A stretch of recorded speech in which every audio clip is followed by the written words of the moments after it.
A while back, I decided to attempt a challenge where I'd see how many roguelites I could beat in 8 hours. I had a giant wheel and only one chance for each game that I played. And after 8 hours, I won 7 games total and died in 3 runs. Now that's not too bad, but I want to do this again and have it be bigger and better, and that's exactly what we're gonna do. Instead of 8 hours, we're gonna see how many roguelites I can beat in 24 hours. The same rules will apply. Every game we will have one chance to win a run, and if we lose, I owe like $5 to Twitch chat. Now you're probably asking, are you doing this all in one sitting? Of course we are. I wouldn't recommend doing this yourself though, but the first major thing was finding enough games for such a long period of time. And I found 34 games that I have a comfortable understanding of, and I feel I'll have a good chance to actually win. We throw all of these games onto a wheel and see what we start with. Yeah, we got 24 hours of roguelites ahead of us, so let's see what the first one is. Oh boy. Starve Providence will win first. Bold prediction. Are you kidding me, man? Oh my god. The game I've played 100 hours of the past 2 months. All right, so the first game is gonna be Balatro. That's absolutely incredible. I've played a lot of Balatro. As of this challenge, I was going for the gold stake on every deck and was 2 away. It's also probably the second most played game on this wheel behind Enter the Gungeon. Now, in the 8-hour challenge, I actually lost the run for Balatro on the final boss, so I needed some redemption. I intended on playing on the blue stake difficulty because I only get one single run, and that's where I feel the game starts to get much harder. Now, we had 15 decks to choose from, and we let a random number generator decide. We're gonna do a random number generator. There's 15 decks in Balatro. I have all of the stakes unlocked for 14 of them, so we're gonna do a random number generator to see what we get. I will allow all my cookies to be stolen. So let's see what deck we're going to play. We're going to play deck number 13 out of 15. 7, 8, 9, 10, 11, 12, 13. Anaglyph deck. The Anaglyph deck allows for some crazy runs. After each boss fight, you gain a double tag, which allows you to gain 2 items or benefits from skipping an ante. And these can stack after each boss, so keep that in mind. The run starts off great because we have a skip that allows me to gain $25 after the first boss, and that'll allow me to buy more items in each shop and keep my economy strong with interest after each round. I was going through the ropes with Balatro. It was going well. We had a build around face cards and then even decided to pick up a Constellation Joker. It gets stronger with every planet card we use, and I had a lot of boss skips saved, so I was hoping that a free planet pack would appear with a skip, which would give me about 10 planets total. On Ante 6, though, we had an interesting choice to take 8 negative Jokers from a skip since we had an Abstract Joker, and they get stronger for each Joker that we own. But we need to clear this 6th ante. Okay, we're still in it. We're still in it. We're on ante 7. 1 free reroll per shop. My king. Great timing. Great timing. That's useless. That's useless. Doubles my money. I mean, the Abstract Joker is getting stronger, so I'm just gonna keep taking all these. Yeah, my economy still ended up in shambles with this run, but the good news is I now have 12 Jokers and we actually make it to the final boss again, but it's a little close. Hold the applause. We might be in trouble. All right, I think we just pray that the ace hits. It didn't. No, I already owe 1 gifted sub. Are you kidding me? Oh my god. Sadly, Balatro has beaten me once again. Not the best start to this challenge, but what do we have next? Yeah, Balatro still got me. All right, what do we got next? Game number 2. The good thing is Balatro only takes 26 minutes. All right, we're pulling out some turtles. I love me some turtles, especially if they're ninjas. TMNT Splintered Fate is a game I have some good experience with, just a little over 20 hours, and I did make a video on it when it first released, but I hadn't played in a while. It plays a lot similar to Hades, but each turtle has their own starting kit and tools. We play as Donatello because someone in Twitch chat gave me money and I let them choose which turtle to play. He was actually my least favorite to play when I did play this game, so hopefully that doesn't ruin this run. Runs are pretty standard in this game. 4 biomes, each biome ends with a boss, has a mini boss, a shop, and upgrades after each room. We started off pretty strong and even beat the first boss without a struggle. The second biome did do some damage to us, but we still cleared the boss without much of a struggle. Even the third boss was pretty easy. We clear the biome and we almost die in the third boss, but we do have 2 Death Defiances to work with, and in the final biome, I remember my least favorite part of this game. Look at that shield, man, like what?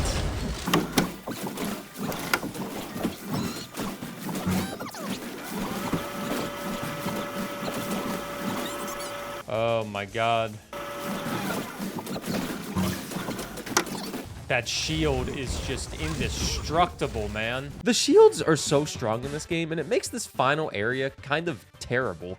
I lose both of my Death Defiances to some more annoying enemies, and it's not looking really too good for my wallet so far until some luck finally turns.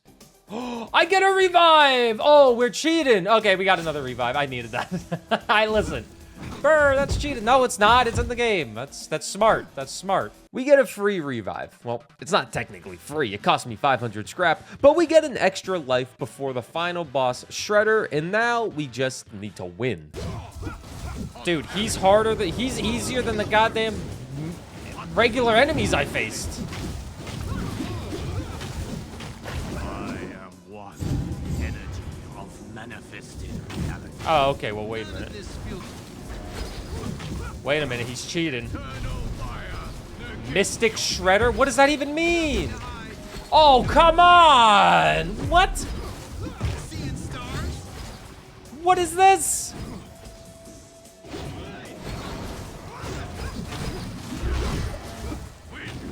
Bro, what is this? Are you kidding me? I haven't played the game in like 8 months. Why are you giving me the hardest thing ever? 5 minutes later. Didn't even need the Death Defiance. Didn't even need it. Yeah, I got, I think, 1 HP.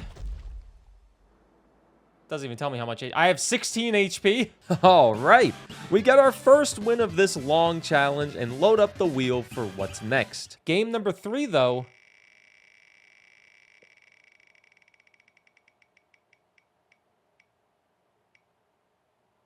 Oh god, I haven't played this one in a while either. Have a Nice Death. Have a Nice Death. It's a charming roguelite that I did make a few videos on. It was actually one of the first roguelite videos back in 2022, and I have some good experience with it. But most of those hours are in the first week of its existence, and I'll just let myself explain why. It started off really good, and then I feel like with early access, they added way too much to the game to make a run too hard and too long. So I'm gonna do a normal run, if I even know where they are. Yeah, I honestly think Have a Nice Death made a run way too long. But with that said, I still think I can pull off a win pretty easily. I always felt like you take a lot of damage from bosses and enemies, and it's not easy to recover as items don't drop too much, and you can only have 3 anemas to heal. So with that said, every boss fight is kind of scary. But at the first opportunity, I still go fight the first mini-boss available to me. Dude, my defense was so high, I wasn't even taking any damage. I will say, I think I remember this game is pretty easy to get a busted run in, but I don't know how to do it. What I just said is correct. It is quite easy to get an insane run in Have a Nice Death. Just look at this old footage from 2023. It was a pretty good run. But in 2025, I have zero clue on how to build a run. In terms of upgrades inside of a run, I'm kind of winging it and trying to lean towards a mana build, which is a mistake on my part. We have a pretty simple time with the first couple bosses as I remember their movesets from past playtime. Every biome is filled with multiple rooms, potential upgrades, enemies to kill, the usual suspects, and we're kinda smooth sailing. But then we get to the third boss. Okay, this guy might kill me.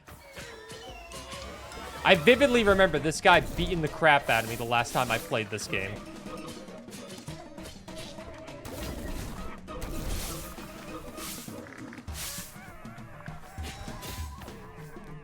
Oh, we got him! I'm still alive! Oh my god, that was very close to death. Now I don't have any HP, but at least I'm alive. Somehow, I pulled out that victory. Healing is a little rough as I don't have any anemas, but we have some good luck in the next area after a few close calls, and we eventually make it to the fourth boss, who I know pretty well from past playtime as they were the final boss during early access.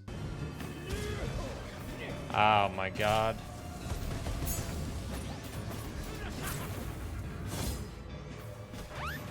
And I'm dead. God! Rest in paperwork. I have no idea how to build a run in this game, so that's kind of the problem. Yeah, that is the problem, but not my problem anymore, as we have 31 more games to get through. No Astro Ascent? Nah, I didn't feel like doing Astro Ascent again. But we are gonna do,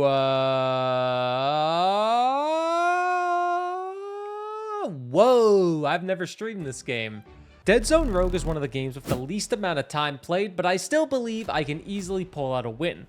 The game is broken up into different zones, and each zone has a longer mission, which then seems to unlock shorter missions once it's beaten. We're gonna do the first long mission in the game and do it on hard mode, because that's what I've won on before, and it was kind of a lucky win, so let's see if I can do it again. Our run is really simple. For this mission, you go through 30 zones with a boss fight every 10 zones, and after every zone, you gain some type of upgrade. Before the first boss, you should have an idea of what your build is leaning toward, and I picked up a minigun with a lot of ammo and was trying to lean towards a fire build, but keeping my shield high since I picked up an item that gives me 25% more damage when my shield is above 50%. I was able to gain more scrap, which allows me to upgrade more freely, and we make it to the first boss quite easily. Reload. Marbles? Yep, marbles is one of the rewards. Oh my god, I forgot this guy absolutely kills you.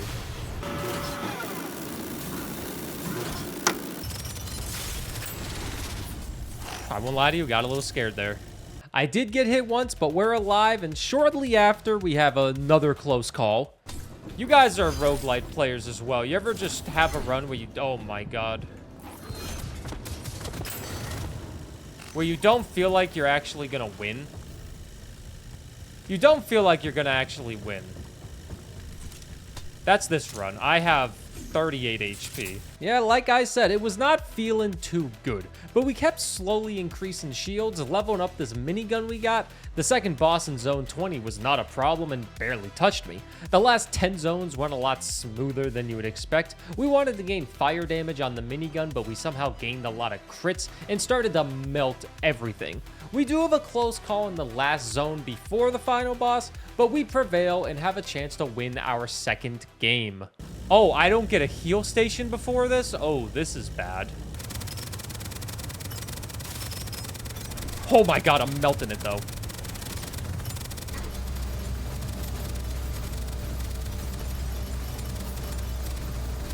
Oh! Honestly, we did a lot better than I expected, especially if not being able to heal, but now it's back to a 50% win rate. Well, 2 for 2 so far. That's not too shabby. What do we get next?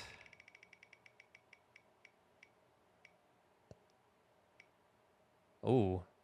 This will be hard. Wizard of Legend. Okay. Immediately, I knew what I was getting into with Wizard of Legend. I have a solid history with it as I got every achievement in about 15 hours, but I have not played this in quite some time. Our run has you go through 3 areas with 2 levels in each area with a mini boss fight and a final level against a bigger boss.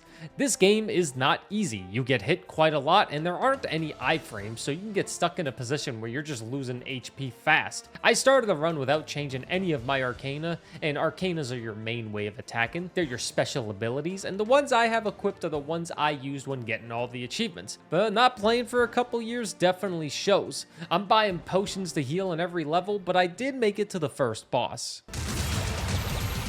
Holy shit. Okay, wait a minute, man. Daddy, chill!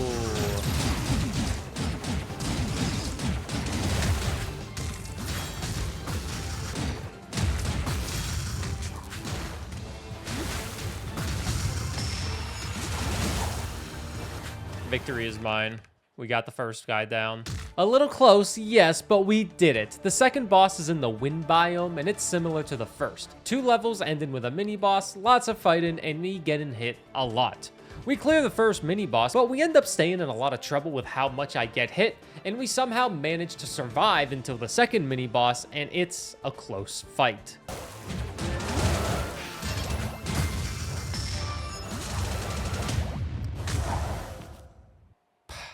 Okay, well, I don't even know what just happened. I had an Arcana attack, and I was like, maybe I can win this, actually. And then next thing you know, I'm dead. A lot of games on this wheel can be like this. Not playing a game for over 2 years and then trying to win and refresh your memory and all the mechanics inside the run, it's a little rough. But Wizard of Legend is our third loss. All right, let's see what we get next. Enter the Gungeon's my most confident, of course. I need to get back that 50-50%. Well, this might be a guaranteed loss. Oh, no. Okay. In the first challenge video, I played Risk of Rain Returns and died almost immediately, so this time I decided to try my luck at Risk of Rain 2, which I don't have the most experience with. In fact, I have never won a run, the only game on this wheel where I actually have never won a run, but we can change that today. I know the gist of a Risk of Rain 2 run. The longer you take, the harder it gets. You spend all your money per level and get as many items as you can. I picked the Huntress for my one and only run, and I do actually clear the first level. The confidence is boosted from that because I'm not that good at this game, and biome number 2 is the desert. We have a few drones with us that we picked up in the first level, and I find the teleporter pretty fast for the boss, and decide to test my luck. Easy. I know I'm a shooter guy and a roguelite guy. You would think Risk of Rain 2 would be like my favorite roguelite ever. I have just never given it the time of day, because I'll say I don't think it's a good game to stream. The few times I've streamed this game, it was not really a good time. And I'm dead. And just like that, I'm dead. I got stuck. Yeah, okay, I guess. Fourth loss with only 2 wins. I promise I'm okay at some roguelites. We just need to get the games that aren't guaranteed wins out of the way. I feel like Risk of Rain 2 was like a guaranteed loss, but it was still worth a shot. All right, let's see what we get next.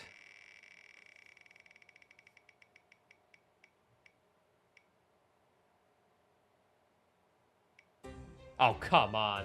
You almost gave me one I have a lot more confidence in, but then it lands on one that also is incredibly hard.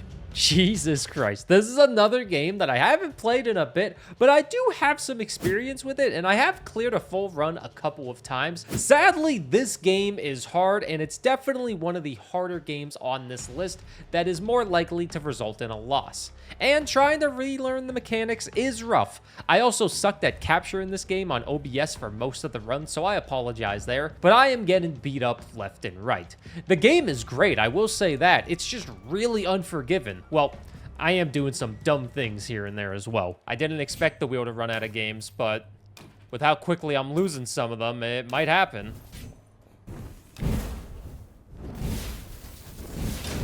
Oh my goodness. Okay, I thought that was a light, but I mean, I'll take money.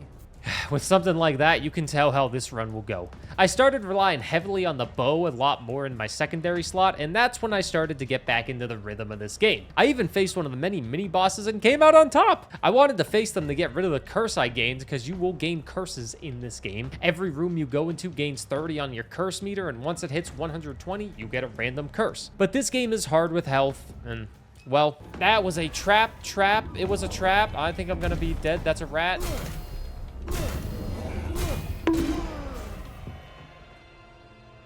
Yeah, apparently stepping on a trap will do a lot of damage to you. I made it 20% of the way there. So congratulations to me. I am now 2-5. I am looking like the goddamn Charlotte Hornets. Oh, I'm looking like the Colorado Rockies. Oh, this is terrible. We got to step it up. Let's go sports references and a video about video games. But we're 2-5, and I really need a game I have a lot more confidence in to hit this wheel. This next one, guaranteed. We got nothing but victories going on right now. We're starting off cold, but we're ending hot. Well, we're getting...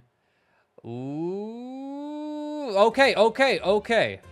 I actually love this game, so I'm gonna go really in depth with this one run that we have. This is probably my favorite game that I've only have like 20 hours in. It's a deck building turn-based roguelite, which requires a lot of patience and a lot of strategy. Because I only have one single run to win, I lowered the difficulty to the second day. I also haven't played in a couple months, so there's that. This is my go-to Steam Deck game. You have multiple areas to go through, and each area has you fight a set wave of enemies, and after each encounter, you may get a new card attack or the chance to buff one of your current cards. This game is incredibly simple and can go really fast if you know the mechanics really well, but one little mistake can cost you the entire run, so I need to take my time and be smart with this. The first boss is pretty easy and we felt no problem whatsoever. After each boss, you have a shop where you can buy relics to buff you for the run and upgrade your cards, but it all costs money. Early in the second area, we grab a punch move that combos well with another card that we have that damages enemies if they're already hurt. What I love with this game is how fast it can really be, because we make it to the second boss a few minutes after the first one. Clean boss fight. Clean, clean, clean. Obliterated. In the next fight, we upgrade the bow damage and buy a relic that increases collision damage by 1, which makes my punch attack even more valuable. After that, we go into smooth sailing. The entire game is just managing your attacks well and knowing what enemies will do. You gotta use your potions wisely and think of your economy. It's simple. The third section is smooth as butter, and we grab a relic to make more money based on combos that we do. The fourth world is where I'll say the game gets a lot harder, because some of the enemies that spawn now, this freaking guy, he pulls you forward and hits you. It's annoying to play against. The fourth boss does kind of counter me with my moveset, but that won't stop us. We end up buying another relic that takes away 2 HP but grants us a shield at the start of combat, and the punch combo with the bow is still unstoppable. We have a few close calls here and there, but we do make it to the fifth boss quite easily. Got him in a bear trap. I promise this run is almost over. We grab 2 more relics, one that gives us plus 2 HP and one that makes us take less damage by 1, but we also lose 3 HP. So we lost 1 HP basically. We just go on cruise control until the final boss really. We had one more boss fight, but we easily won that. And then after that, we have one more set of 10 waves of enemies. And then it was time for the final boss fight. We got big heals.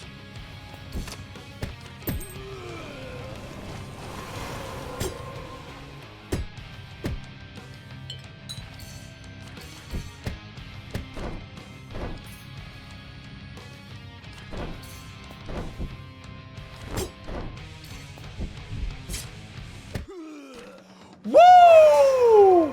I don't think there's a third phase. Ah, there's a victory in the book, baby. It was only on a day 2, but I actually finally won a run. Shogun Showdown, my king. Let's go, Shogun Showdown. I finally won another roguelite. I love Shogun Showdown, man. I also love that we finally have our 3rd win and move on to the next game. But also, here's one of my cats. Hyping it up on a Friday. Let's just spin the wheel. This will be fun in the YouTube video. It's me making money, YouTube. Oh, God, okay. All right, and we get a freaking AFK game, basically. Nice, 30 minutes of bliss. Yeah, Shogun Showdown, I went pretty in-depth with that run. It deserves the attention, I will say that, but Vampire Survivors is more simple. I let Twitch chat decide the character and threw the game onto a map I thought was hard. Wait, what the hell is What the hell is this? Oh, Jesus Christ, I don't even know what this is. It's a question mark. What? I thought this was just gonna give me a random character. Now I'm playing as a question mark? Trolled or not, we had one chance to win. If you don't know this game, I'm shocked, first and foremost, but you just survived for 30 minutes. You collect XP to level up and have passive items and weapons that level up as well. I won't lie, this is a simple game that doesn't need a lot of explanation inside a run. I have some good experience with this game and it kinda shows. We get a pretty busted run fast with some of my favorite weapons and just go on cruise control. A relaxing 30 minutes of hitting WASD mostly.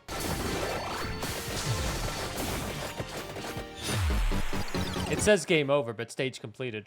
I'm up to BC4 on Dead Cells, so I probably put it on like BC2 or something if it ever lands on Dead Cells. Oh! Nope, still not Hades. Sorry, Hades fans, you gotta watch Exit the Gungeon first.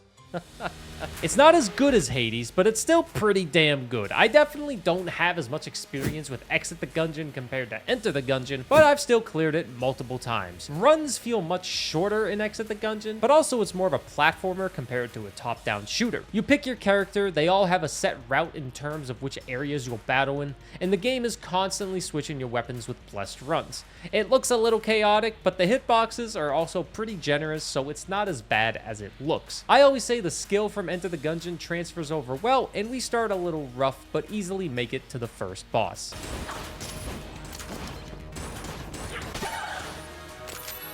All right, we beat the boss. Well, the first one, at least. Now, the second area was not as generous as we got close to death a few times, and the boss fight was a little too close for comfort. Oh my god!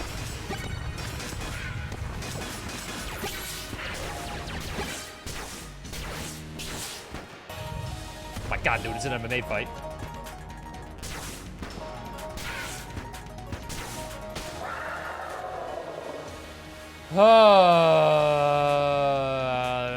I got a half of HP. That was close. That was close. That was close. Now, the third area, we actually started playing well and even had a chance for a free revive with a clone.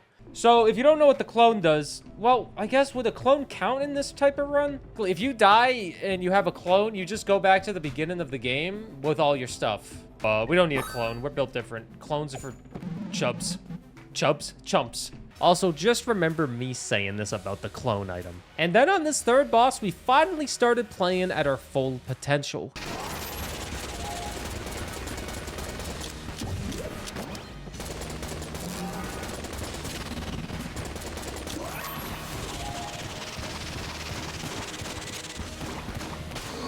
Oh, that was clean, man. That was clean. Now, that's what we like to see, because now we actually got some HP. We're looking a little bit stronger, and we got a white Guanstone as well. All right, all right, all right. Matthew McConaughey's in the stream now. Let's go. What's up, Matthew? Stage 4 was more or less the exact same thing as Stage 3 in terms of dominance. We do take some damage against the boss, but we have a lot of buddies following us, and now it's basically time for the final boss fight of the game. This is a pretty simple run.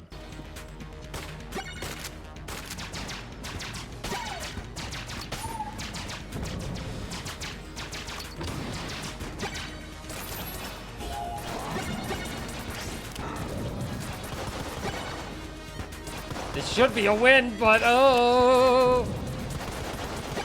I got a couple blanks, I might as well use them.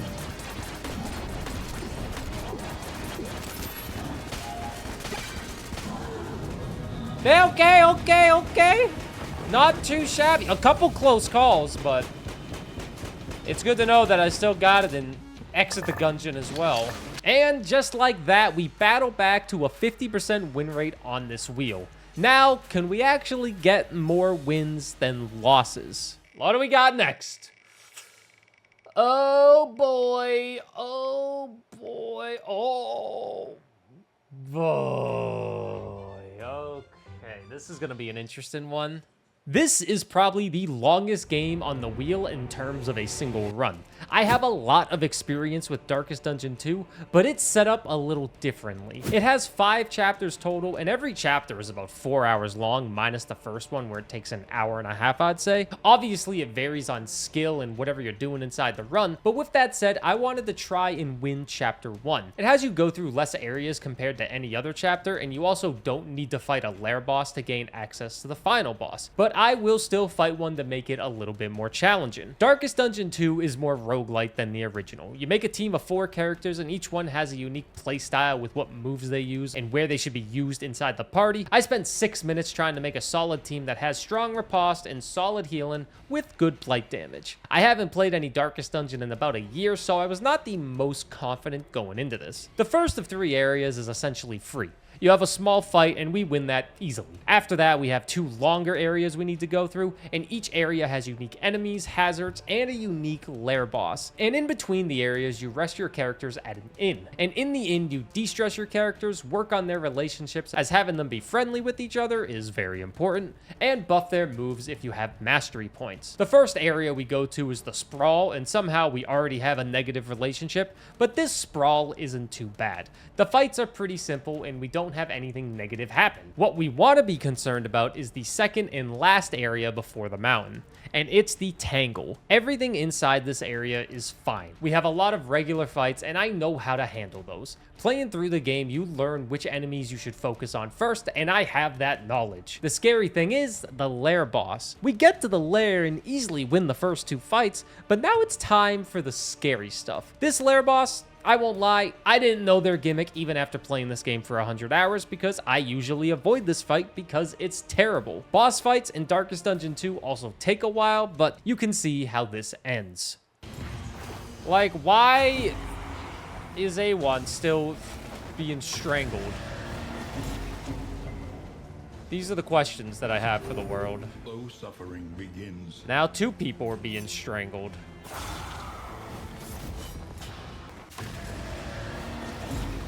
A1 is on death's door. And I can't do anything.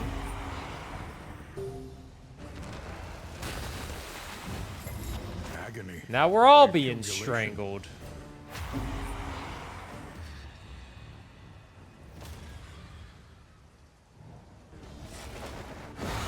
Darkness encroaches.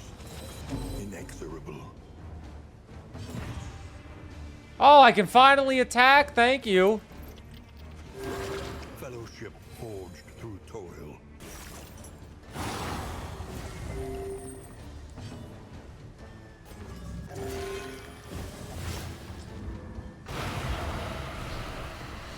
Ay, ay, ay, that's a son of a gun. Jesus Christ. Somehow, every character stayed alive. Not sane, but alive during this fight, and that's what matters. All of the relationships are doomed and out the window, though. And now we only have a couple more fights to get through before the final boss in the mountain. We save our characters in the inn and go to the mountain. The mountain bosses are all insane. But since this is chapter 1, this is the easiest one of all. But it's still a hard fight. The gimmick of this fight has each enemy disabling one of your moves with ranged attacks, melee attacks, healing moves, and stress healing. So each turn, one of those are randomly disabled. And all 4 of the enemies still hit us and damage us, but this will be a close fight. A simple variable. Easily resolved. Right when I really needed to heal, I'm not allowed to heal.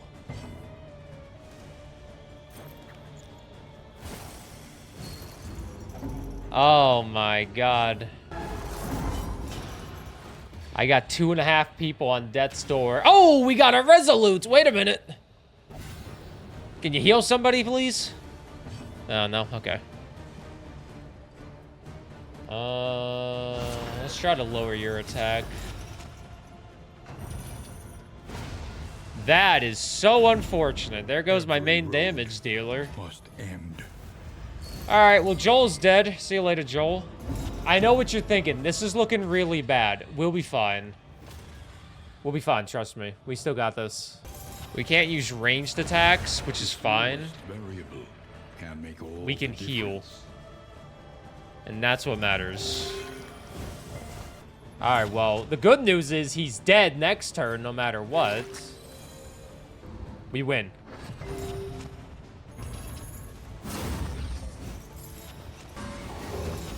If Joel was alive, we would have won a lot sooner. Let me say that. If Joel was still here with us, we would have won a lot sooner, but we got the brain. That is probably the biggest win that we have. We may have lost 1 character, but that's a very good win to give us more wins than losses. Now, can we keep this streak going? Let's see what we get next.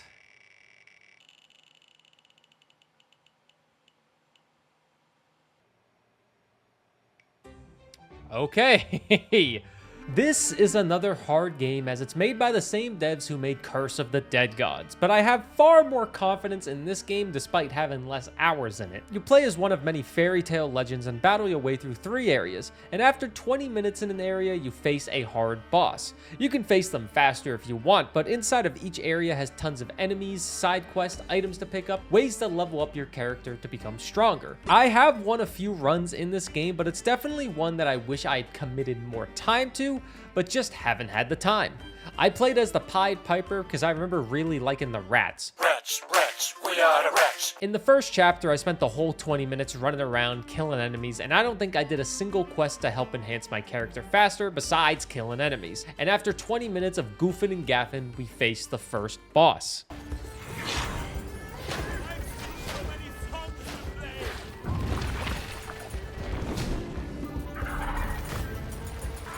I have 5 Death Defiances still.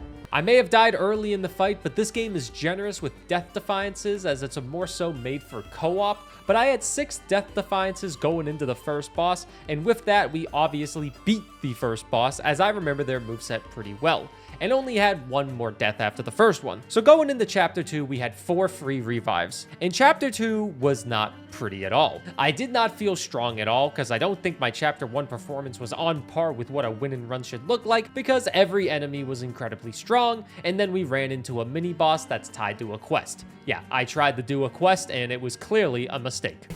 32 HP. But where I'm from, you never give up. If there's a will, there's a way. You know what they say. There's actually not a will and there's not a way because we are dead, and that's okay. The best part of this run was that rhyme right there. That was sort of expected with this game. The death, not the rhyme. I definitely should have played as a different character, but what can you do? You know, we'll just do another one. Run it back. Oh my god. Oh, the binded. Apparently, I don't know how to spell. The binded of Isaac. I'm going to get... Don't yell at me in the comments for spelling it wrong. I made a mistake, man, okay? Holy crap, it's finally time for the Binding of Isaac. I have some okay experience with this game. Not as much as some nerds, I will say, but enough to feel confident where I can win a run against Mom's Heart in the Womb because that's the furthest I've gone a few times. We go basic for this one run and play as Isaac. Our first item we get is almond milk, and I will say I like the way it looks. I've always been a fan of more crazy and fun tiers, but this is easily enough to get us to the first boss.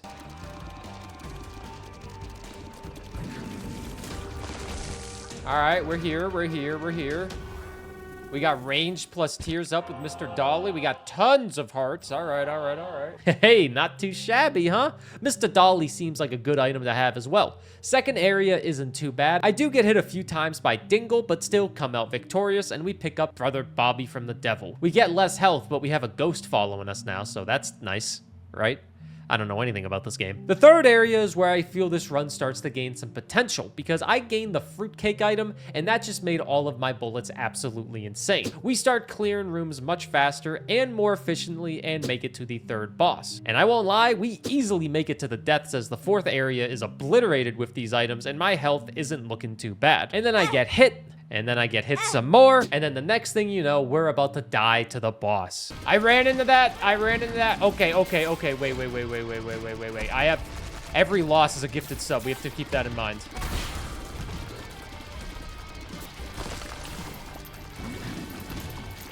Dude's dropping money like crazy. All right, we're still here. It's not Jover. HP up! There we go. We're back. You're back. You see, it's in the kitchen. It's cooking. Staying alive there, we have some confidence, and then I do what I do best. I'm a 4th tab streamer. How do you feel? Also, hi, Burr. You're a C tier viewer. How does that feel?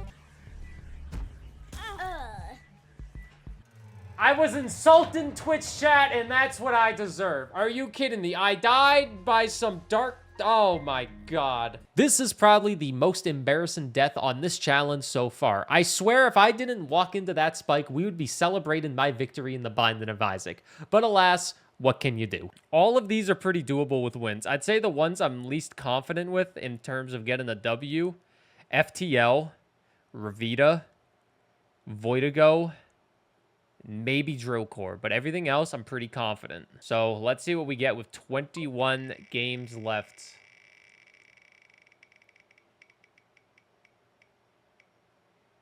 Well, say you're not confident in something and it'll come up and come to you.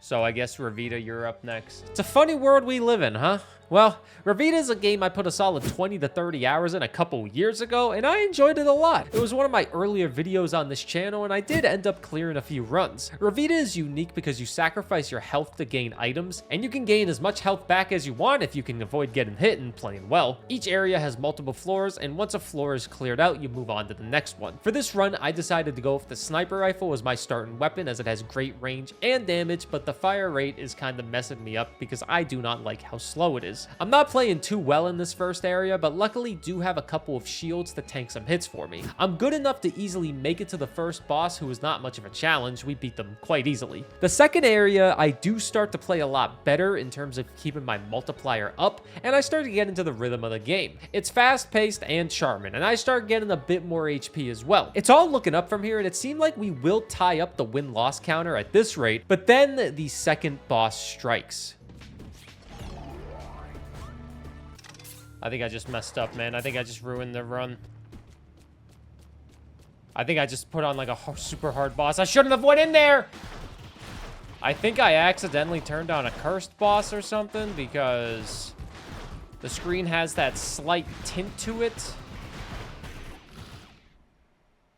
That is, unfortunate. I'm not 100% sure what I did with that little square, but I almost did clear the second boss. But sadly, we died, and now we have 8 losses with only 6 wins. I've lost 3 in a row, and Faster Than Light would be probably the hardest one on this list. So I'm not in the mood for FTL. Oh, it heard me? Voidigo, okay.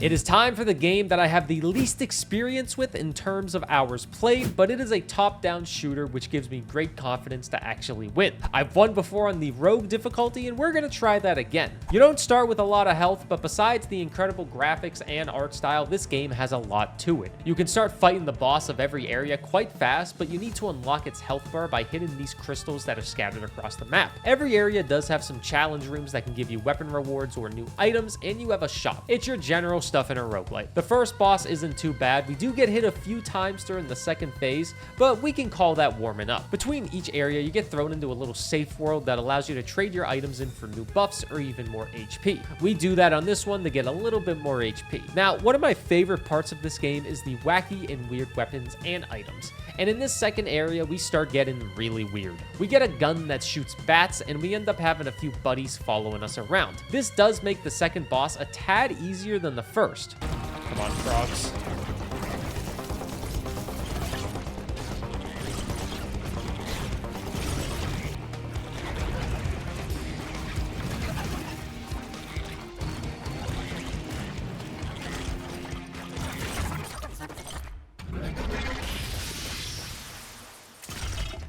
Nice. Defeated Emerald and Echino. I got an achievement for that one, just to let you know. I am a professional gamer, apparently. It always feels weird getting achievements in a challenge like this. I'm supposed to be great at these games already. I should already have these achievements, but nonetheless, we're on to the third world. But this third area is definitely the closest one in terms of death. I mean, this is just a mess, and we somehow escape. Uh-oh.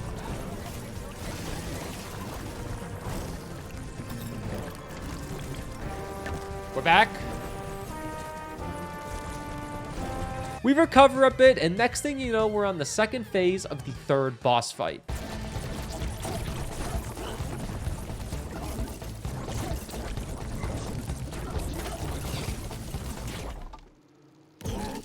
All right, third area done too. This might be a winnable run. With that victory, there is one area left, and it's not an easy area as you have to navigate a dark void, hidden crystals to unlock the boss's health, while also avoiding every previous boss's moveset. It's a lot of stuff to worry about in a single room, and it's honestly not looking good for us. Get me down here.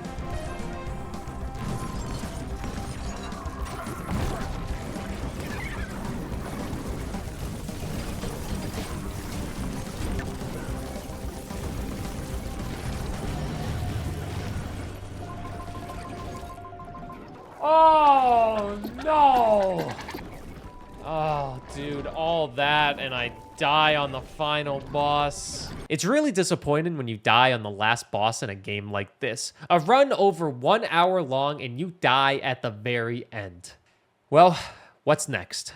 12 and a half hours. 12 hours and 32 minutes with 19 games. Let's see what we get next. This is what I need.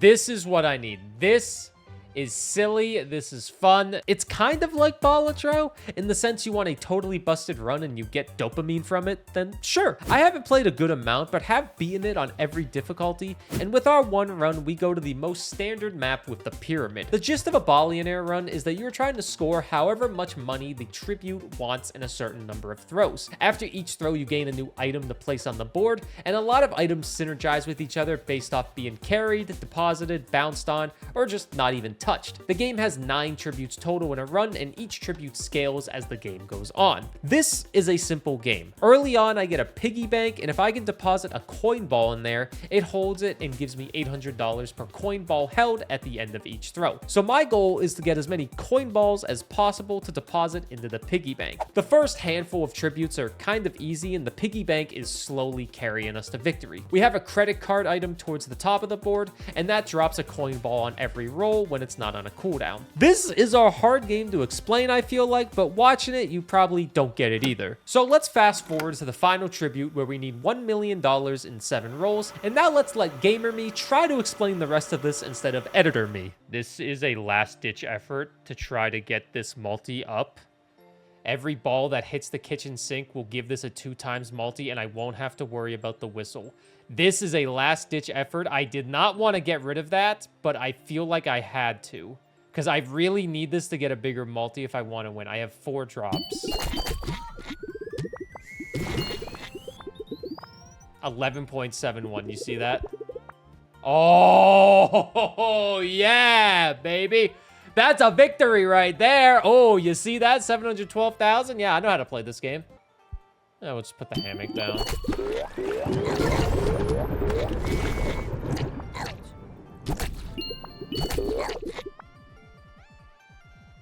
A 23 times multi. 1.5 million. Oh my god. As you can see, the piggy bank totally carried me as I expected it to. A nice and relaxing win is what we needed to reset the mentality for the next game. But let's see what we get next. We gotta get it. We had a nice chill game of Ballionaire. Slay the spot. No, Spritfall. Okay. This is a platform fighting game that kind of reminds me of Super Smash Bros, but has you build a run similar to Hades with picking blessings. I have fully beat the game and got the true ending, but I haven't played in a while. The first thing we do is figure out which weapon we want to take, and we go with the fist because I remember liking those. Spritfall has a lot of upgrades for you to get, and each blessing has their own skill tree of unlocks and upgrades you get inside of a run. It's pretty simple. You pick your path, fight a lot of enemies in a room, get the reward, and move on until you reach the boss. It's a simple game, and the combat is pretty good, the graphics are really pleasing, and we make it to the first boss, and feel pretty good as we kind of destroy them. And after each boss fight, you get a good heal and enchantments based on how many essence points you have, and you get more essence points based on how well you play. Every area in this game was pretty simple with the combat. I didn't have the best build in terms of upgrades, but the boss fights are the scarier parts of this game. The second boss fight is facing 3 enemies at once, and it did take away half my health, but it was another victory. It wasn't up until the third boss that it was a little concerning.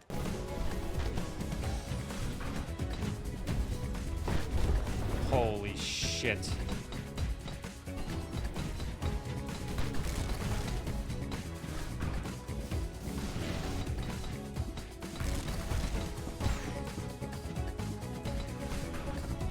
Stop bouncing so much, dude!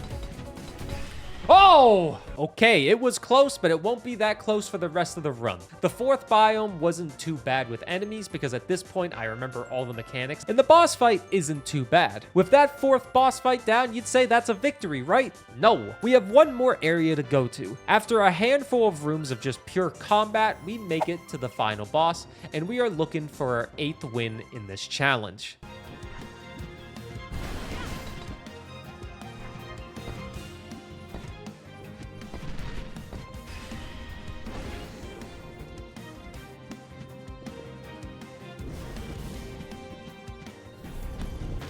Oh, shit.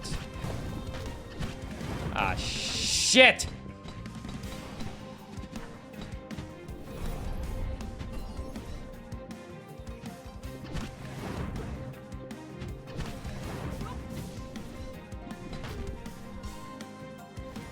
Oh, I have a revive! What? Where did that come from? Oh my god!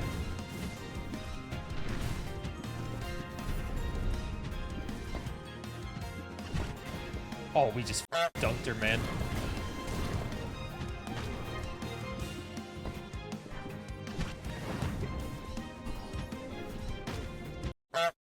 No!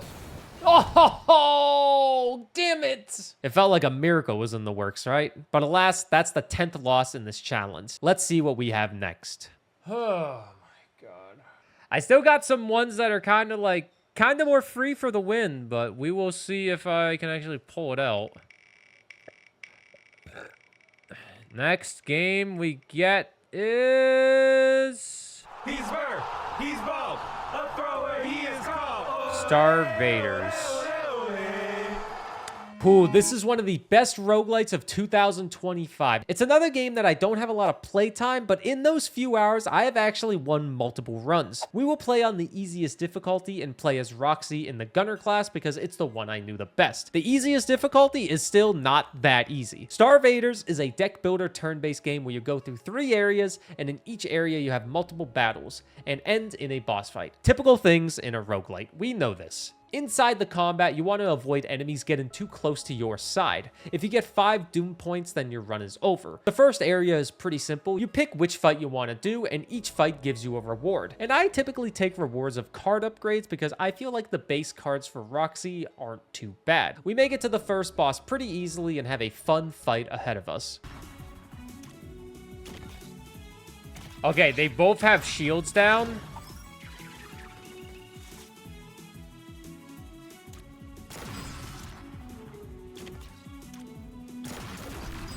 Okay, one of them's down. Throw an Aegis Bomb on them. Oh, perfect placement right there, man. Okay.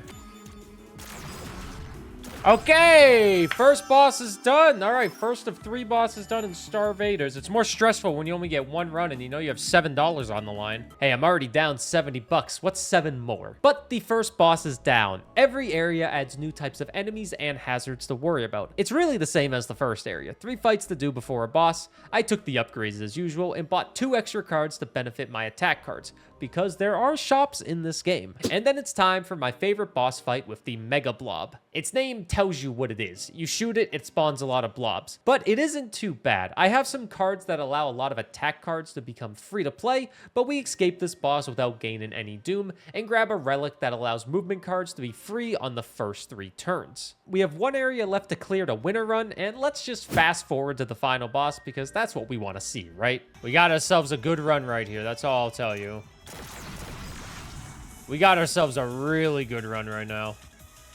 Well, not like really good, but it's definitely... It should be a win.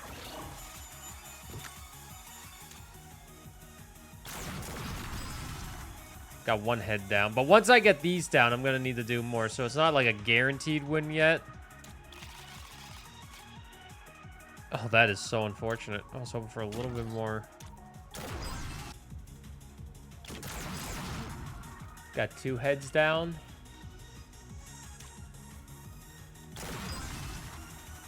We got 3 heads down. Those are immune.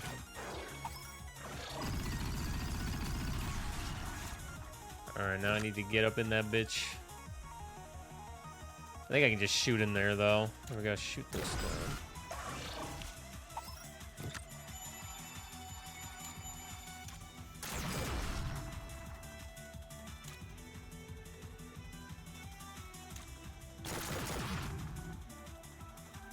Oh, I forgot to destroy a piece! Wait a minute, redo this last turn.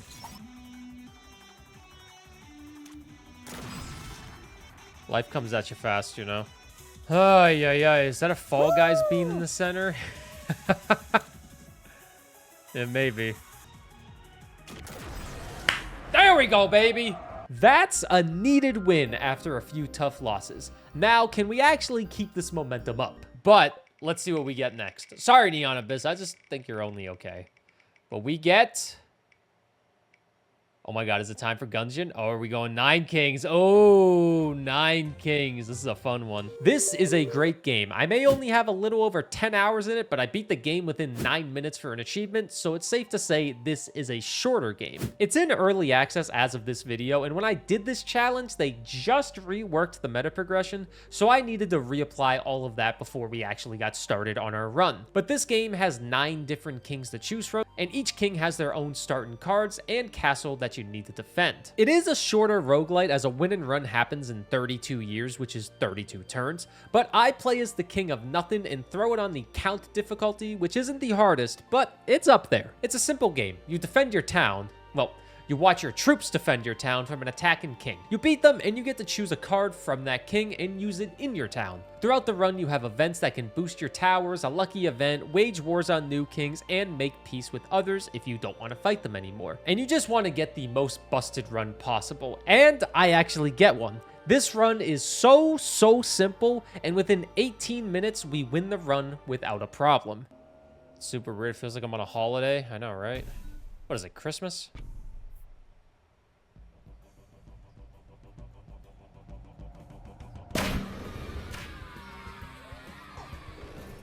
We win the run! Congratulations! And you would think it's time for the next game, right? Well, I decided I was gonna go for an achievement that I was missing where you make it to year 99. So, 66 more turns. Someone in Twitch chat told me that I had a very busted run going and that it should easily get me that achievement with the setup that I had. So, 35 minutes later, we're on year 99. We just gotta win this one, year 99. It's about to be laggy as shit because that's how this works.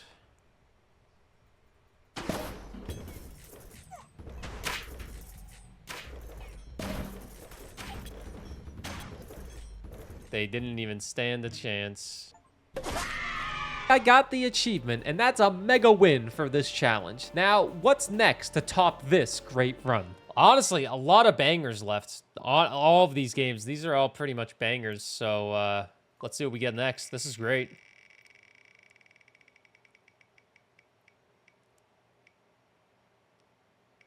Oh, baby. Slay the goddamn Spire. One of the greatest roguelites of all time is next, and I cannot lie, I am not that great at this game. I have a solid amount of time, and I have cleared the heart once, but I've only made it to, like, Ascension 3. So for this run, I'm using the Silent with 0 Ascension on. I received the accuracy card early that makes Shiv stronger, so I was trying to build around that. And that never really happened. I decided to face a mini-boss and did come out on top somehow, and that made me feel pretty good considering I didn't like the build I had going on at all. But regardless, I was still feeling pretty good approaching the first boss. And then we get into a random fight off of a random encounter. You have 10 losses? Dude, I've been getting my ass beat. I'm about to have 11 losses, actually. Well, we learned one thing. I'm not really that good at Slay the Spire.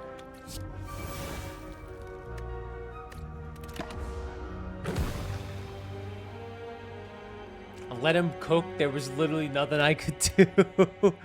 Well, I hope you guys enjoyed Slay the Spire. It was fun for 10 minutes. Yeah, sadly, we only get one chance, and we fluffed it on Slay the Spire. Hopefully, the next run can last a little bit longer. Or anything but Neon Abyss, because I don't want to play that.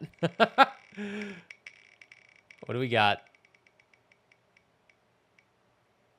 Oh, you gotta be kidding me, man. Really? Oh my god, it's just throwing hard games at me. All right, here we go. FTL is exciting because in the last video, I died on the final boss, so I was ready for some revenge. I have good experience with FTL, and I have cleared the game multiple times, and decided to use the Adjudicator on this run, as I like the Halberd Beam a lot. We get our first taste of combat pretty early against some pirates, and then we die. Yes, we died. Immediately. My brain is completely exhausted at this point, apparently, because I didn't close a door to a hole in the ship and we lost all of our oxygen. And the run ended in about 3 minutes. You only get one chance in this challenge, and sadly, this is the most embarrassing loss. All right, well, FTL was terrible. Okay. FTL was faster than sex. Oh, really? You gotta be kidding me. Really? We get this piece of garbage?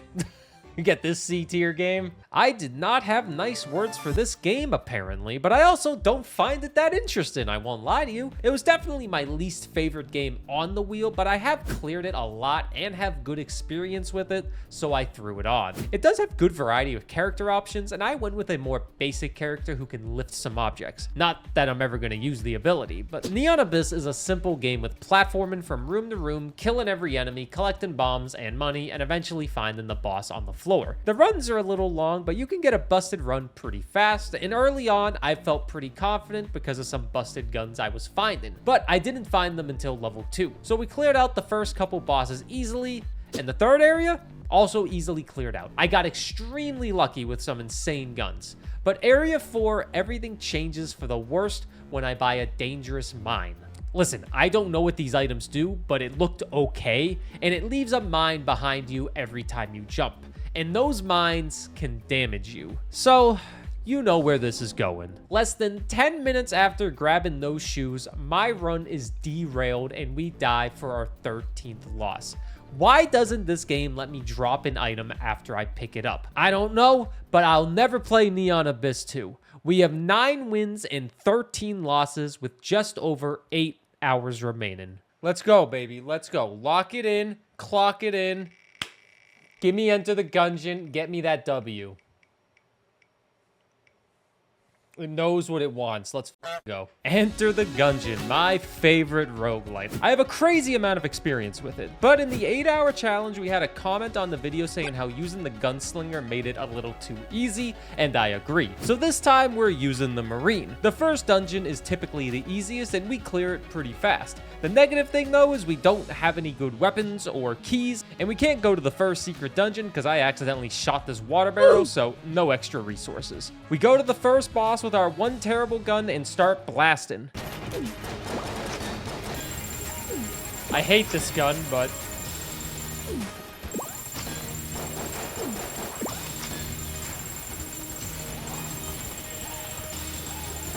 you can tell I'm a little upset about getting hit, and that's because that means I don't gain extra health from the boss fight. If you can beat a boss without taking damage, they drop you extra health, and taking damage from the first boss is not ideal. And we don't even get a gun that I like, so not the best start in general. But nonetheless, we still have the second chamber, and guess what?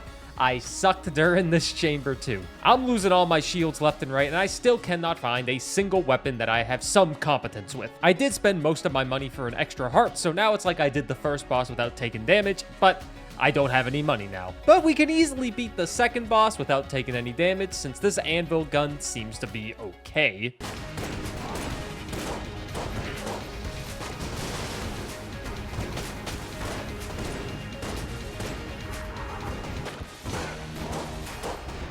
Dude, I got hit by a damn freaking stray bullet by one of those little fuckers. It's fine, he can still give me a good weapon. You don't get affected by poison because you're sexy, I get it. I have that problem too.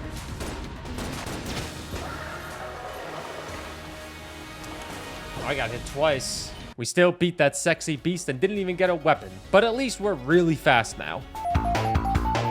The third chamber, we really need to lock in or this run is going to be very hard to win. And in this third chamber, we still cannot get any weapons that I enjoy all that much. The third boss is easily beat, but guess what? We still took damage. But we did also get the rad gun, which is actually a pretty good gun. If you reload it perfectly, it does more damage with the next clip, and it keeps stacking until you mess up a reload.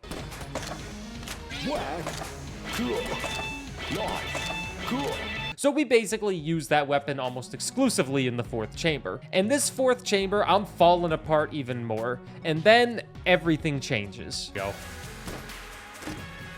Oh, baby! Oh, that's what I'm talking about! We don't need a clone. We're built different. Clones are for chubs. Chubs? Chumps. Clones are for chumps. I guess I'm a chump. The clone is exactly the same as it is in Exit the Gungeon. If we die, we teleport back to the first chamber with all of our items and the run restarts. No death screen ever happens, so I'm counting it. And with this item, I become so carefree with the rest of this run. We beat the fourth boss and we just run through the final chamber to get to Dragon with a half a heart left. And we did half their health, but now we go back to square one. We still don't have the best weapons, but the weapons I do have are easily strong enough to beat the the first boss without taking any damage, and then we go to the first secret chamber this time because we actually have the resources, which is also a piece of cake. We cleared that like it was nothing. This run goes exactly as you think. Maybe I'm lucky because I got a clone, but we take it for this one run. The second chamber, we grab a couple more nice weapons and get the easiest boss fight in the game, and we lock in. Witch's Pistol's not terrible for damage. I know it looks like I haven't done shit, but...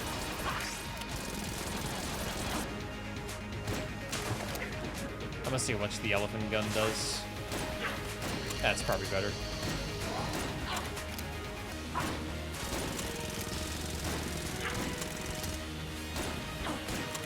I don't think my bees are doing anything.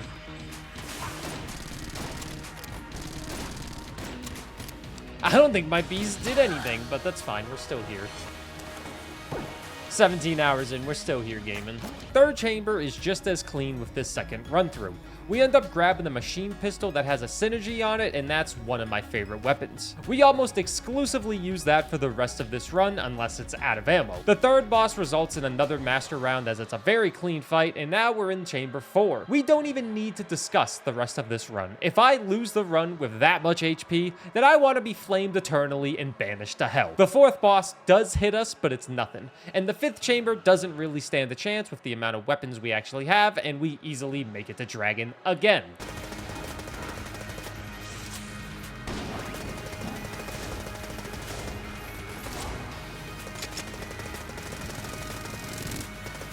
Is it not a normal stream? Yeah, no, every stream is a 24-hour stream in this world. Every stream is a 24-hour one.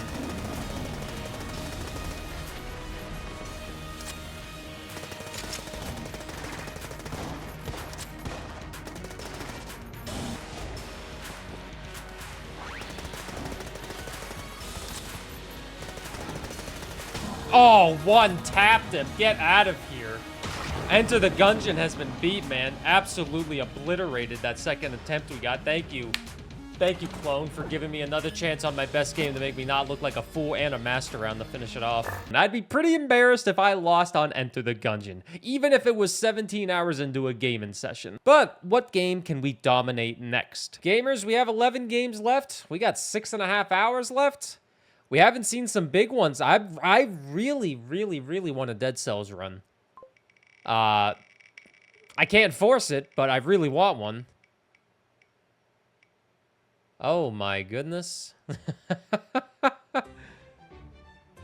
All right, back to the Dome. Another game we played during the first challenge, but this time I'm upping the difficulty to brutal while using a medium-sized map. Still using the same type of dome with the sword and repellent. This is just a cozy, relaxing game. Is this the game we want at 1 a.m.? I'm not really sure, but I love Dome Keeper. I have almost 100 hours in it, and I will never get sick of it. You just go down underground, collect resources with your drill, fight enemies on a timer, and you upgrade your dome, weapons, and equipment with the resources you find. This game is peak relaxation, and I expected it to be a bit harder with it being on brutal difficulty, but it was honestly easier than last time. In this game mode, we want to mine down far enough to find a giant relic, and once you do that, you basically win the entire game. You still have a ton of enemies thrown at you, and when your dome is about to die, the relic will save you, but this run was so strong that we didn't even need the relic to save us as we killed everything, which is pretty impressive, I will say so myself. I'm patting myself on the back with that one. Dome Keeper was demolished, and the next time we're gonna need to raise the difficulty again. Just under 6 hours. Don't know how I do it. I don't know how I do it either. It's kind of weird. Haven't crashed yet. Oh my god, is Momo up still? Oh baby. I love Brotato. I've played a good amount of it and cleared it well over 30 times, but this is a more simple game. We pick the well-rounded character, nice and simple, and pick a shotgun weapon and throw the game on Danger 2 difficulty so it isn't too easy. If you don't know Brotato, allow me to explain. A win and run has you surviving 20 waves of enemies, with each wave getting harder and lasting longer, with the longest wave lasting 90 seconds, almost as long as the FTL run. In between waves, you spend money on new weapons or passive items that can can affect one of your many stats. You have range damage, melee damage, HP, lifesteal, all the usual things in a Horde Survivor, and with it being a Horde Survivor, there isn't much else to talk about. I will admit, I don't have the best run going and find myself dodging more towards the end and just avoiding enemies, but I ended up using ranged weapons the entire run. Towards the very end of the run, we do start getting a lot of luck and damage, and that gives me good confidence going into the last wave.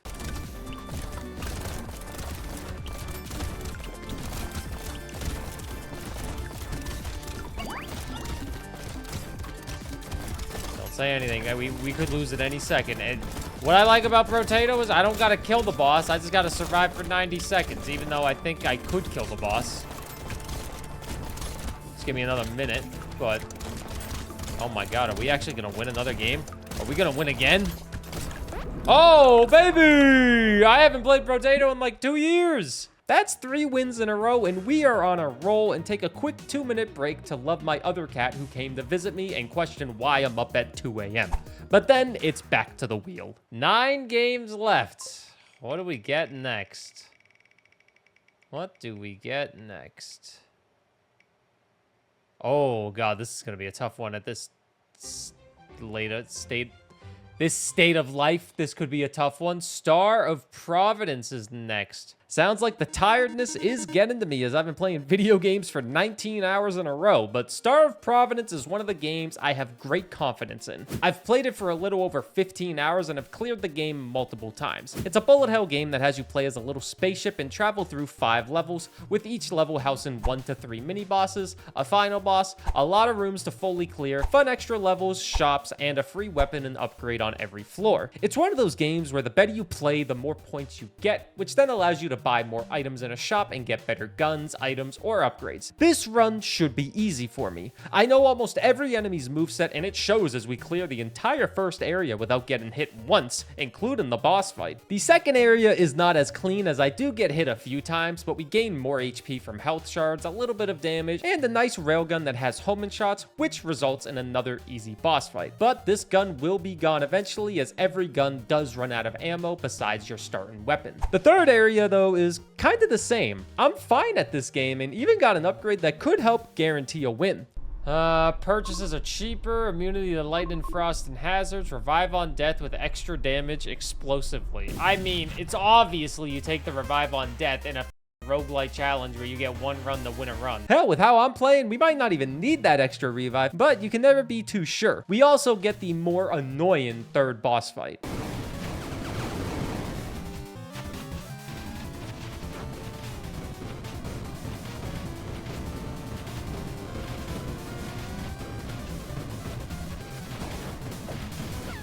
Shit.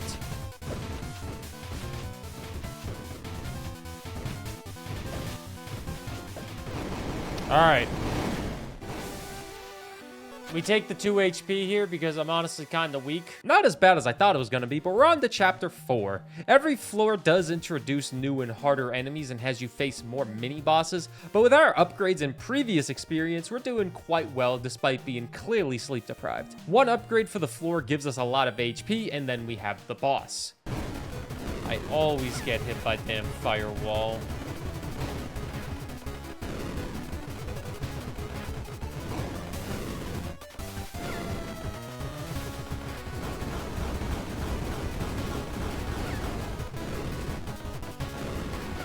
Oh, come on, man. Oh, it meets your level of Burr entertainment. And the level hopefully is a little bit lower right now. I don't got no ammo.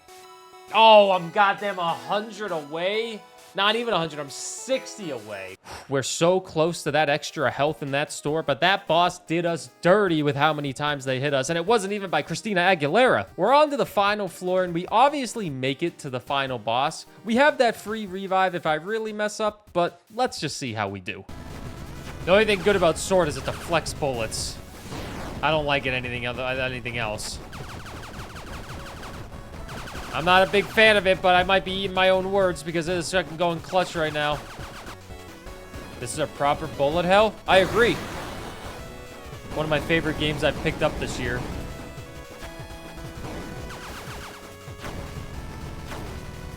I'm eating my own words, man. The sword has carried me. I haven't gotten hit once. Okay, I got hit once. But we're gonna win this, man. Phase 3.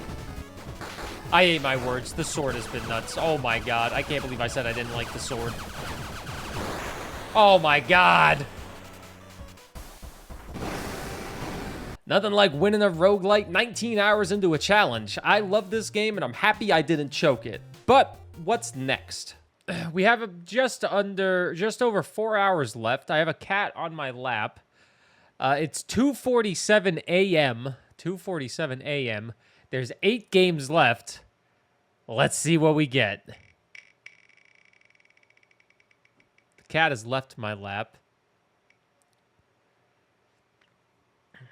We're not getting dead cells. We're getting dungeons and degenerate gamblers. I always felt this game got the short end of the stick, being a blackjack roguelite and releasing shortly after Balatro, but it is quite unique, and I think it's a lot harder than Balatro. Now, I didn't play it as much as Balatro, but in my short time, I did clear the game multiple times, even on one of the difficulty enhancers. But with only one chance and knowing how RNG heavy this game is, I decided to play on the easiest difficulty with a deck that gives me a shield when I score 21. The first few hands aren't that bad. It's simple blackjack, but that changes really fast because the cards become so wacky, and it's kind of hard to keep up with. A run is simple where you have a few games of blackjack against some normal people in a bar, and then have a boss fight, where the boss usually has some bullshit. We make it to the first boss, granted we are extremely weak, and watching it you can see a lot of stuff is happening, but can we pull out the victory?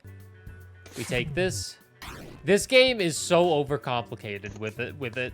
Like, it's a good game, but I can definitely see why I stopped streaming the game. All right, we're still in this.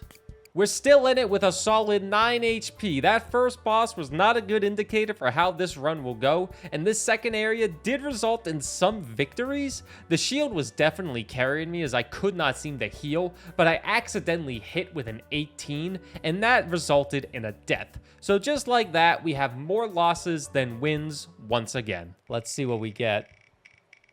The dungeons and degenerate gamblers just destroyed me. We get some late night pegging. I did win this game in the first challenge, and it was a close one, but I love this game, so I decided to throw it back on the wheel, and this time we bumped the difficulty up by 1 crucible to 6 instead of 5, because I do have a good amount of time and experience with this. This is a simple pachinko-style roguelite where you throw down these orbs on pegs, and the more pegs you hit, the more damage you do. And orbs can have different effects. You get a free relic to start every run, and our relic makes the pegs do more damage every time they refresh. So that's a good start for a build around refreshing the board, which is what I did last time. But the game is very simple early on. You want to try and save money to remove bad orbs in shops, upgrade your better orbs after each combat, and in the first area, you should have a solid idea of what build you want to go for. And this is the case in this run. Early on, we buy 2 orbs that apply Spinfection when you hit them, and Spinfection is basically just a poison. 1 point of Spinfection equals 10 damage at the start of their turn. And we also grab a relic that damages enemies every time we collect money, and then grab a couple more relics that make all orbs stronger, and one that spawns money whenever the board is refreshed. We faced a lot of mini bosses to grab all these relics. Hell, I think I faced every mini boss in the first area, and it's safe to say this run is just a mess. But we do easily make it to the first boss once again. Hell, I've almost killed the damn tree. Tree is... I honestly am gonna kill the tree.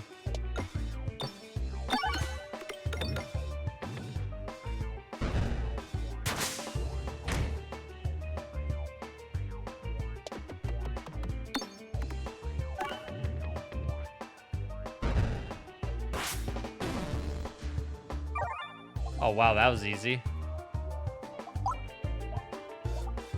Let's get the Spinfection upgraded. You gain 3 balance at the start of your battle. At the start of the battle, whenever you reload. But you have -1 orb discards. I already have +1 orb discards, so I don't really think that's a big deal. I guess we'll take that. We do even more damage now. The Spinfection might carry me to victory at this rate, and we make our orbs even stronger with the relic we gained from the first boss. And because of that, the second area is basically free. Luck is definitely on our side with events as we get rid of 2 more pebbles, which is the starting pebbles that don't really have any effect. And then we buy even more Spinfection orbs, and then duplicate the same orb we just bought. Everything is going our way this run, and the second boss is the same one from the first challenge. They have 3 paintings that eat pegs after each turn, and then they attack you. But luckily, I have a lot of orbs that apply Spinfection to everyone. I'm starting to feel it now a little bit. I'm starting to slightly feel it. The urge of tired is coming. So if I'm a little out of it, I'm sorry. We're almost there, though. We got 3.5 hours.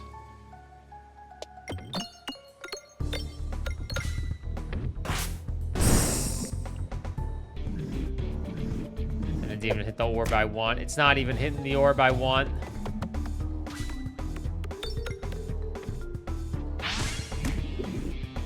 This is gonna be close because I got the 3 powerful orbs coming up in a row.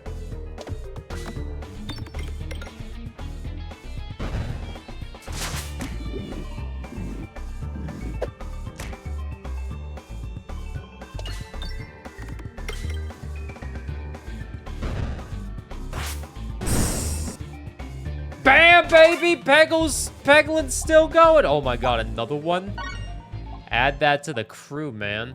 All pegs have durable. Every even shot activates a peg additional time but becomes dense. Give me the durability pegs. This is the most Spinfection I've seen in a run, and this was still a closer fight than you'd expect. But picking up the durable pegs allow the pegs to be hit multiple times before they break, and with the amount of damage each orb is doing, it makes every encounter kind of easy. Except this one mini-boss that had like no pegs on the board, but everything else was insane. We make it to the final boss, but only have half of our health, so let's see if Peglin can provide us with a much-needed win.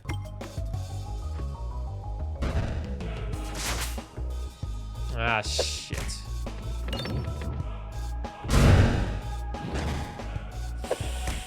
Oh my god, man. This is gonna be so close.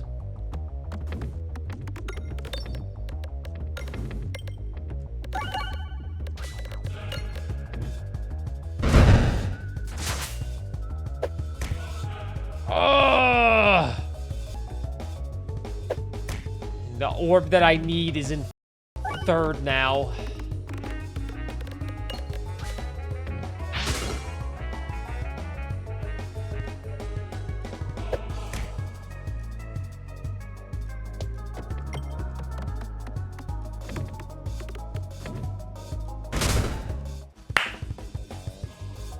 Hey, that's what I'm talking about. 3:46 a.m. Peglin victory. That's what I'm talking about. One try. It was definitely a little close, a little closer than you would expect with how much I was hyping this game up. But that's another win, and we have a chance to get more wins than losses if we can win this next game. Let's see if it will listen to me.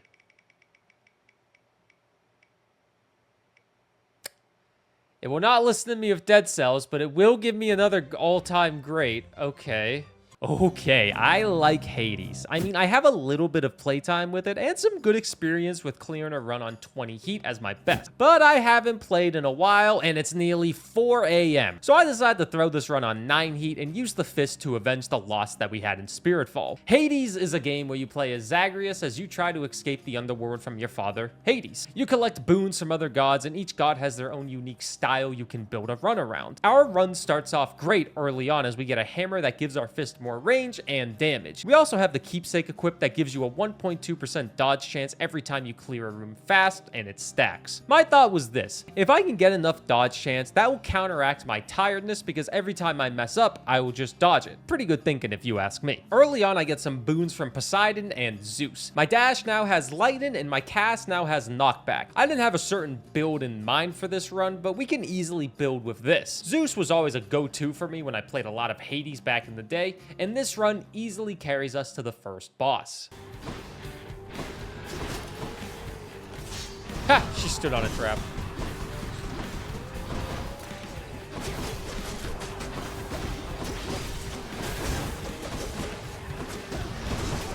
Okay, I will admit, I am taking some damage here.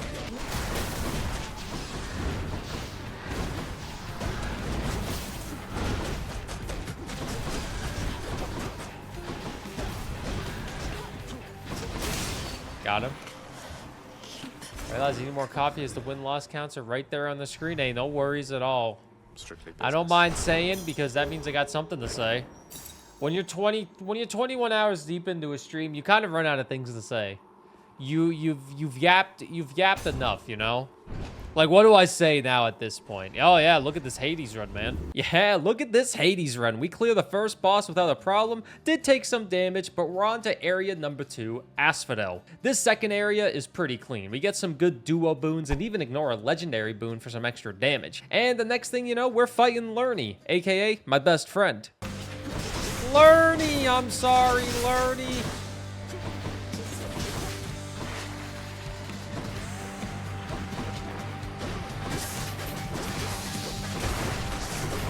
You know what would be useful right now? That greater recall.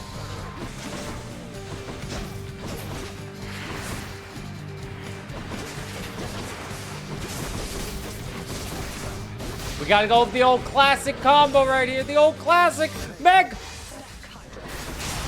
Oh, so easy.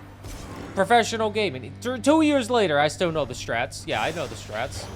Some things will never leave your mind once they get in there, but we are now off to the third and final area, Elysium, which I think is the hardest area. And when I first played this game, this was the biggest wall for me. The final boss here is a 2 versus 1 fight, which I feel challenges a lot of newer players, but we're not there yet. Our first room gives us another hammer upgrade. We become sturdy when using our basic and special attack, which is just a 30% damage reduction. And we ended up fighting Asterius in a mini boss room, which I think is a good fight because it makes him slightly weaker in the 2 versus 1 fight.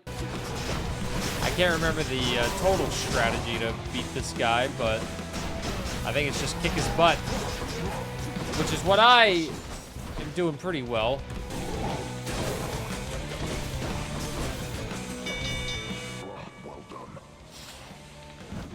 Get out of here. Get out of here. Yeah, see you later, bitch. Till next time, sir. Oh, no, I mean, till next time, sir. Sorry. Oh, freaking crystal beams. It's hard to not take crystal beams because of how silly they are, but the rest of the room fights are quite simple. We grab another dual boon inside the shop, and next thing you know, we're on the third boss fight.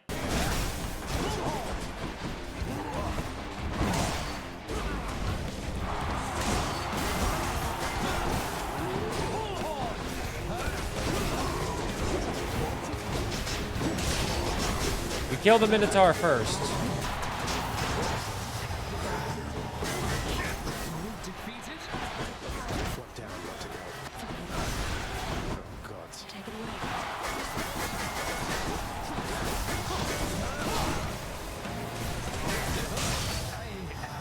And look at us now, beating them 21 hours into a 24-hour challenge, but we're almost done with this run. This last section before the fight with Hades has you go through a small gauntlet of fights looking for a bag of treats for Cerberus. You will go through 1 to 5 small gauntlets. It's all based on luck, really. And of course, in this run, I end up going through all 5 of them. At least I got a good amount of items from it. But we're finally here to fight Hades, and we still have all 3 Death Defiances. Let's make sure we don't use any of them so I can brag about this in 20 years.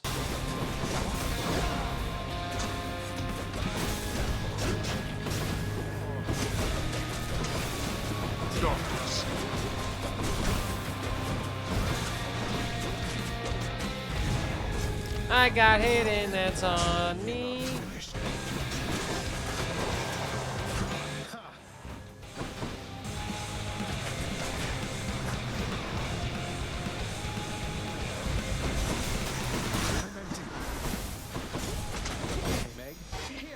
I still had a Meg in my back pocket.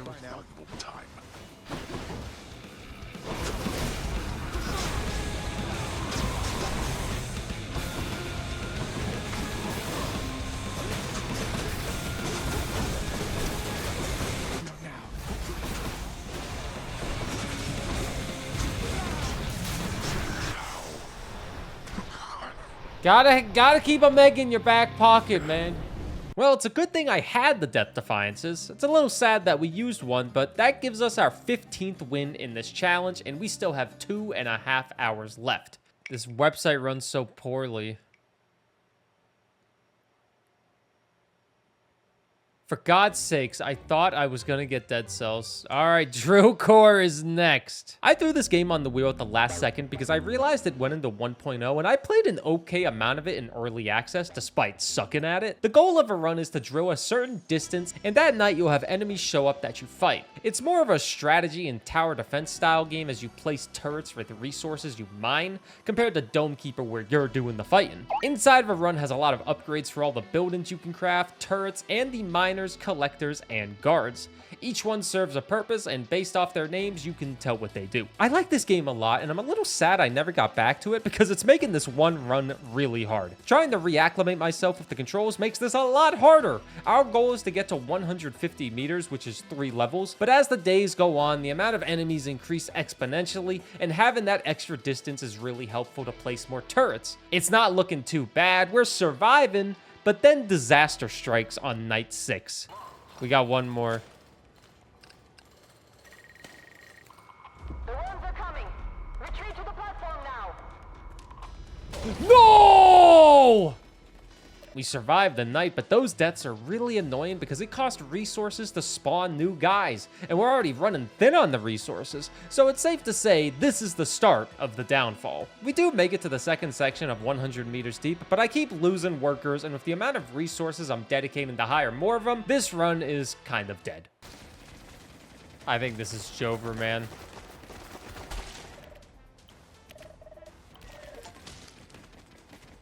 I know what I'm not gonna win. I know I'm not gonna win this. Just abort the mission and accept your fate. I lost. Drill Core beat me. At least I can admit defeat. We're running out of games and time. So what do we have next? Let's see what we get next, though. We are almost done with this wheel. And it looks like we're gonna get dead cells. It's finally time for Dead Cells. I've been asking, and it's finally here. I have a good amount of playtime on Dead Cells and have made it to 4 BC for difficulty, but for this one run, based on how tired I am, we're rocking a simple 1 BC for this run. We get a very good Christmas-style setup to start the run. Dead Cells has you travel through multiple levels before facing off with a boss. The levels are filled with tons of enemies, and you get upgrades scattered across the levels, and those upgrades can be one of the 3 options with Brutality, Tactics, and Survival. Each build leans more towards a certain playstyle where Brutality is more melee, Tactics is more ranged, and Survival is more defensive and healing. I don't know why I took Survival, to be completely honest with you, but we did pick up a legendary blood sword in the first area, which can easily carry me to the first boss. But before that, we also pick up my favorite weapon, which is the baseball bat, and a reference to Hotline Miami. But the baseball bat does crits on frozen, stunned, or rooted enemies, so I was leaning towards that for my build. But we need to beat the concierge first. All right, let's see if we're good against this son of a bitch still.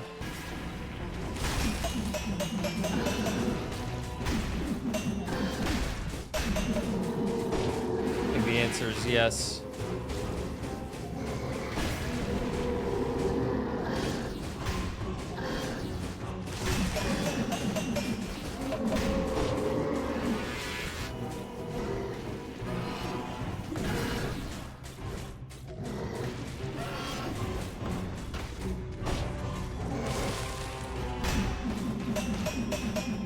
Got him! Almost a perfect boss fight, which would be impressive for my first run back in over a year, but we're on the Stilt Village, which throws a lot of new enemies at you that can really mess you up if you're not careful. Luckily, I know how to dodge them, and the Stilt Village doesn't really challenge us. We keep our weapons and throwables exactly the same the entire time and make it to the Clock Tower. And if we can clear the Clock Tower, we will make it to the second boss. And we're going pretty smooth in this area, but not as smooth as the Stilt Village, as we are sucking up these potions to heal us left and right. We actually run out of heals, but luckily it does look like we will make it to the second boss.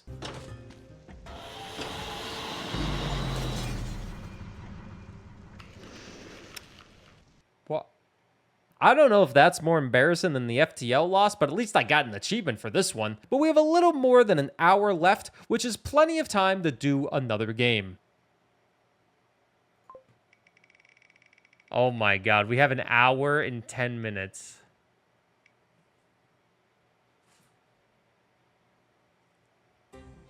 Deep Rock Galactic Survivor. This is a must-win because we have 15 wins and 16 losses. But luckily for me, this is a Horde Survivor style game, but it is a bit more unique as your main focus is more so mining materials and doing small quests and then moving on to the next floor. And the final floor has a giant dreadnought that you need to kill. Like previous Horde Survivors, I don't think there's a lot to discuss with this run. I picked the engineer because I'm a fan of the turret, and you get 3 more weapons based on your levels. And when you level up, you buff yourself or one of your weapons. It's a simple Horde Survivor, but this one is definitely one of my favorites. This run was honestly a breeze. We made it to the final boss without any struggles, and we killed them without any struggles to tie up the win-loss counter. But we still have 40 minutes left, and we queued that wheel one last time.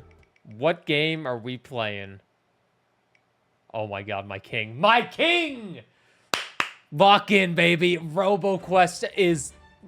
Let's go. I'm giving off this energy that Roboquest is a free win because of my playtime, and I have played a good amount of it. I even made a video about 100% in the game, and I love the game. But, and this is a big but, I am playing on Steam where I've only won once and I don't have all the meta progression unlocked, as all of that is on my Xbox account. So with that in mind, I'm playing as the Guardian on a standard run, and I can immediately tell that I'm rusty at this game and I don't have everything unlocked with how bad I'm playing. Oh, and I might be a tad sleep deprived, but we don't know. Roboquest is like most roguelites. Multiple biomes, boss at the end, buffs on level ups, lots of great guns you can upgrade, and I love it. This game is incredible. I may not have all the upgrades, but we still easily make it to the first boss.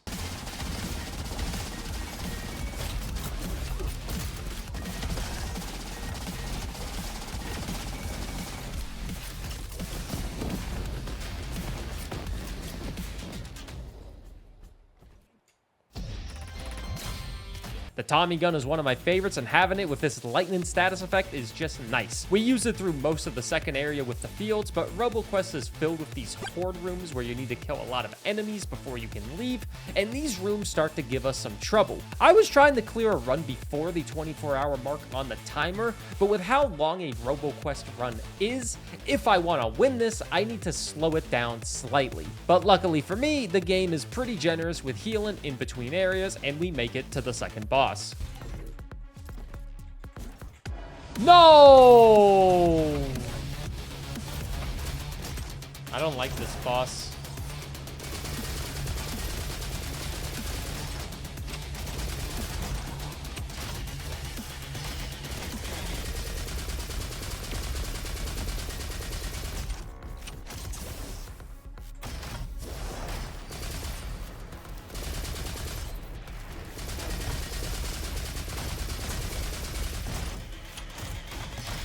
I got it. That is my least favorite boss in the game, but we did get them. The third area has us fight 4 mini bosses before moving on to the next area. It's that simple. We do drop the Tommy gun for a Typhoon minigun, another one of my favorites in this game. And then after about 6 minutes, we make it past all the mini bosses. And we have one more area before the third boss. And this area is just clearing out 2 challenge rooms while clearing out a bunch of enemies around those rooms. And then it's time for the third boss fight.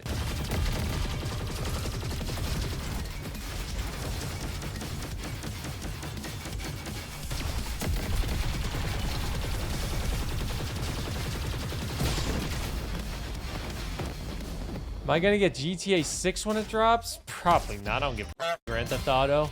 That was a pretty clean fight. The timer is over 24 hours now, but we have one section left with the moon. The moon is a lot easier if you have everything in the game unlocked. The final boss has less health, and the 2 challenge rooms before the boss are significantly easier. And of course, on this account, I don't have all the items to make this last section easier, but that does not stop us from making it to the final boss. Over 24 hours of roguelites, 16 wins, 16 losses. It's all down to this.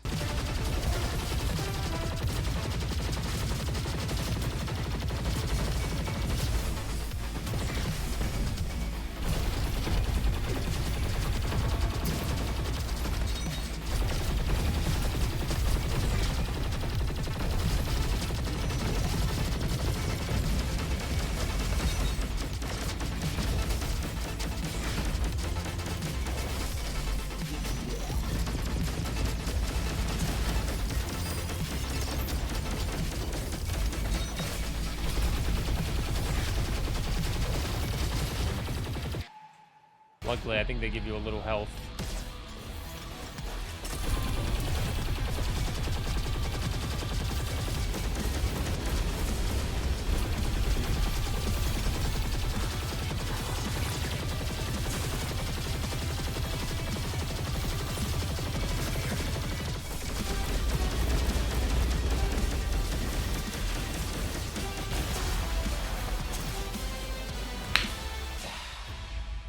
I got hacked, man.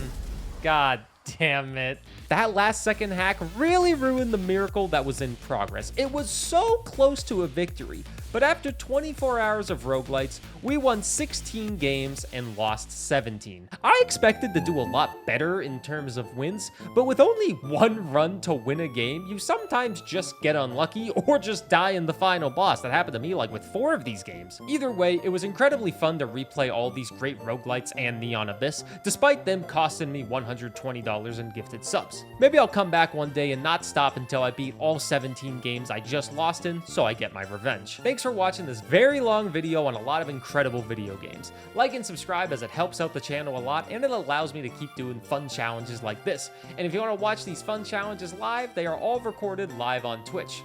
And yeah, that's all. I'll see you next time.